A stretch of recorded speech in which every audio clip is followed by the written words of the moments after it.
Well, the plan today was to go out with 2025 with a bang. Not that kind of bang, but this team is good. They execute. They like to slow the game down. They like to have more possessions, but they're averaging 58 points a game. So we thought defensively we were in a really good spot. We just had to put the ball in the hole. So unfortunately today we came out hot.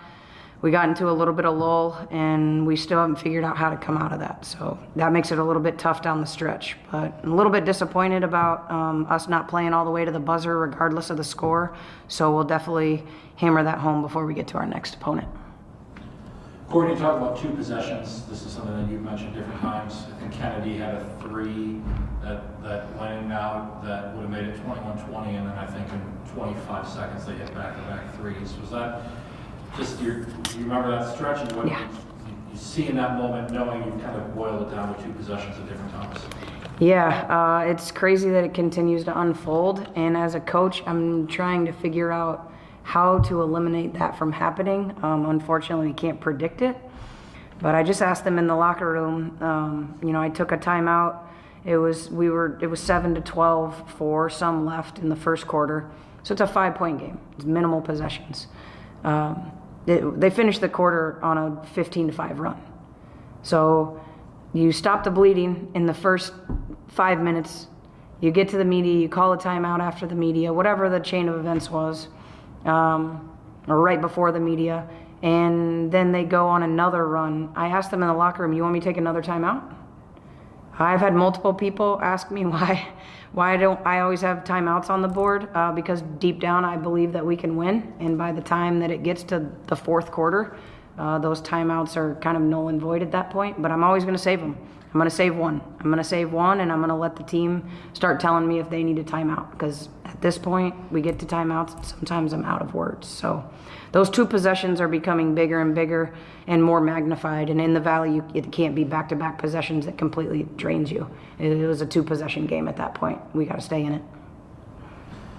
Kayla, you play with like an incredible amount of emotion and passion out there. Like, where does that come from? It just comes from I've had major injuries, so I just try to go out there and play with the mentality that today could be your last day. So I just go out there and I try and give it my all. I try to do it for my teammates, do what my coach is asking me, and do it to the best of my ability.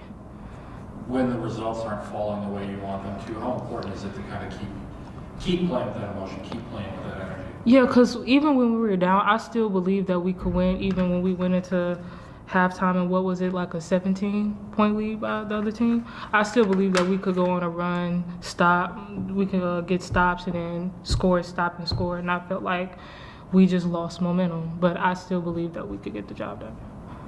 Courtney, I know I kind of asked you about Kayla a little bit last week, but just again, her kind of tenacity out there, just what do you see? Yeah, we've been waiting for her. She got in some injuries. She had some things that, mentally, the adjustment to the style of play and what we want her to do and where we wanted her to play. But that's the type of passion that you can't, you can't teach. Her shooting percentage today, she's going to be frustrated with herself, but you can't teach the fist bump on an and one. You can't teach a great pass and, getting excited with a high five down the court. There's times we're screaming at her to sprint, but you can't teach her being mad about a turnover, so she sprints back. But I think that if we can get a couple other people with her mindset and for her to play a little bit more consistent day in and day out, then she's really going to take her game, in my opinion, to the next level. As long as everybody follows, I think we're in a good spot. I wanted to ask about Autumn. Last game, it looked like she suffered a bad injury. She was on crutches, and then she was not even on the Missouri Valley Conference player availability report, and she played. Just, I guess, how nervous or scared were you when you saw her go down like a week and a half ago, and then just kind of how was she able to get back onto the court? Yeah, I feel like she was like a 14-sport athlete for X amount of years, so those knees are probably older than I am. So when she went down, we knew it wasn't anything that, to joke about, but we also knew that if the doctor told her she could play, she was going to figure it out. So luckily for us, the injury came at the right time. She had a handful of days off with the way that we did our holiday break, and she came back and said, Coach, this is what I'm able to do. This is what Doc is going to allow me to do, and I want to do it unless you have any qualms about it. So at the time, it wasn't great, but we knew if she was able to do it, she was going to give it her best. So hopefully we can keep her out of foul trouble and keep her on the floor a little bit longer.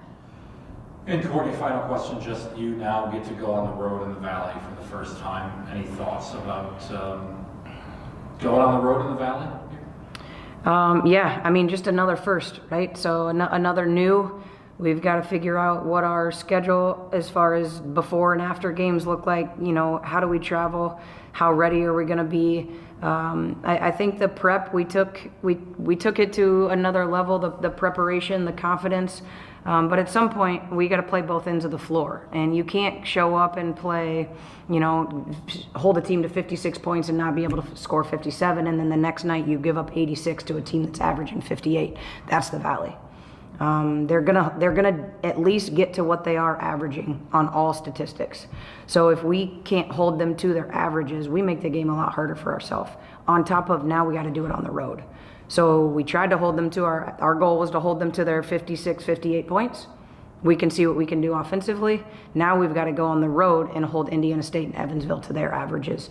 And then hopefully that we can play both ends of the floor and turn one of them or two of them into a win. So it's going to be a tough task. We knew going into this that this is the conference we want to be in, but we've got to continue to put our head down, and we still got work.